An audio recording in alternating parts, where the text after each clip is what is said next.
नमस्कार दोस्तों, आज हम आपको एक ऐसे आयोजन के बारे में बताएंगे जो न केवल भारत का बल्कि पूरे विश्व का सबसे बड़ा आध्यात्मिक मेला है। जी हाँ, हम बात कर रहे हैं कुंभ मेला 2025 की, जो प्रयागराज में आयोजित हो चुका है। यह मेला हिंदू धर्म की आस्था, संस्कृति और परंपराओं का अद्भुत संगम है। तो चलिए आज के इस वीडियो में हम जानेंगे कुंभ मेले के महत्व, इसकी खासियत और यहाँ तक कैसे पहुँचे तथा यहाँ ठहरने की व्यवस्थाओं के बारे में। तो कुंभ मेला भारत का धार्मिक और आध्यात्मिक विरासत का प्रतीक है। इसका उल्लेख हिंदू पौराणिक कथाओं और कई प्राचीन वेदों में मिलता है। ऐसा कहा जाता है कि समुद्र मंथन के दौरान देवताओं और असुरों के बीच अमृत कलश को लेकर हुआ संघर्ष के समय अमृत की कुछ बूंदें हरिद्वार, प्रयागराज, उज्जैन और नासिक में गिरी थीं, जिस वजह से इन्हीं 4 स्थानों पर कुंभ मेले का आयोजन होता है। कुंभ मेला जब प्रयागराज में लगता है तो यह विशेष ज्योतिषीय गणनाओं और ग्रहों की स्थिति के आधार पर निर्धारित होता है। विशेष रूप से बृहस्पति ग्रह का कुंभ राशि में प्रवेश और सूर्य का मकर राशि में प्रवेश होना कुंभ मेला के आयोजन के लिए आदर्श स्थिति मानी जाती है। जब यह सारे ग्रह ब्रह्मांड के एक विशेष स्थिति में होते हैं तो यह समय संसार भर के श्रद्धालुओं के लिए सबसे उपयुक्त माना जाता है। जब यहाँ स्नान करने से मनुष्य के सारे पाप नष्ट होते हैं और मोक्ष की प्राप्ति होती है। प्रयागराज का संगम वह स्थान है जहाँ गंगा,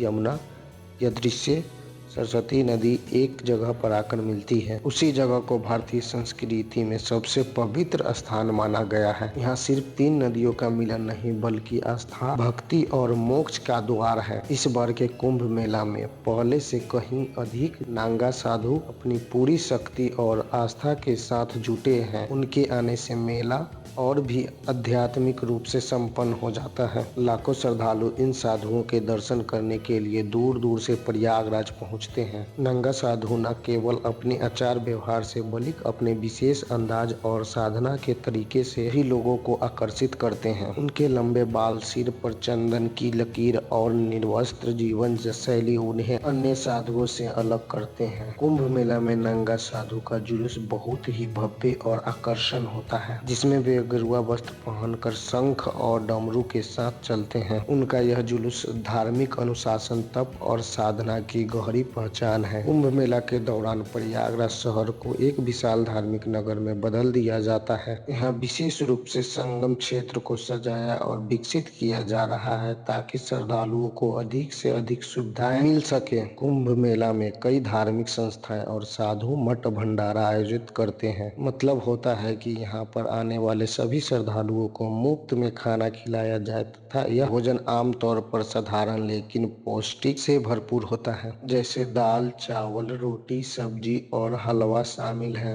और आइए अब जरा जानते हैं कुंभ मेला 2025 की खासियत और एक ही टाइमिंग के बारे में। तो कुंभ मेला 2025 14 जनवरी से शुरू होकर 26 फरवरी तक चलेगी। इस दौरान संगम पर पवित्र स्नान को विशेष तिथि है। मकर संक्रांति, मौनी अमावस्या, बसंत पंचमी और महाशिवरात्रि जैसे पर्व कुंभ मेले में मुख्य आकर्षण है। यहाँ का वातावरण पूरी तरह आध्यात्मिक हो जाता है। श्रद्धालु पवित्र स्नान करते हैं, साधु संत अपने ज्ञान और प्रवचनों से लोगों को मार्गदर्शन देते हैं और अखाड़ों को शोभा यात्रा मन मोह लेती है। कुंभ मेले का हर पल जीवन में आध्यात्मिक ऊर्जा भर देते हैं। कुंभ मेले में संगम पर उमड़ने वाली भीड़ सिर्फ स्नान के लिए नहीं बल्कि उस दिव्यता को अनुभव करने आती है जो यहाँ के वातावरण में बसती है। साधु संतों की उपस्थिति, अखाड़ों के जुलूस और भक्तों की आस्था इस आयोजन को भव्य और अद्वितीय बनाते हैं। संगम पर किया गया हर स्नान और हर प्रार्थना आपको न केवल आध्यात्मिक शांति देता है बल्कि देवलोक से आए देवताओं से साक्षात आपकी आत्मा का मिलन करवाते हैं।